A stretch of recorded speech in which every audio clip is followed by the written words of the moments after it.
大家好，今日講嘅係性案資料嘅第51個視頻，介紹演員李乃敏。生辰資料喺維基百科下載。星盤冇對應果老星格組合。李乃敏，1974年10月18號出世於寧夏銀川，祖籍天津，中國內地實派男演員，國家話劇院1級演員。1997年畢業於中央戲劇學院表演榜。畢業之後枕住深耕話劇舞台，深演拍拖嘅犀牛、壞話、一條街等多部經典話劇。實淨嘅舞台功底為其表演打下堅實基礎。早年佢多以配角出現喺影視劇中。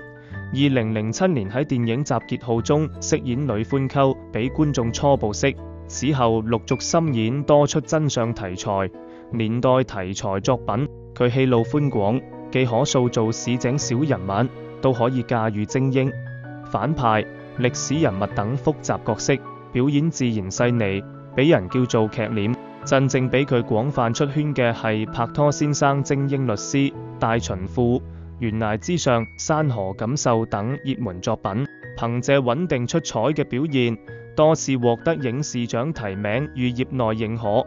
李乃敏為人低調 ，focus 演戲，極少炒作緋聞，多年嚟穩紮穩打，從話劇舞台行到影視熒幕，始終以作品講，係圈內公認嘅實派黃金配角與戲骨級演員。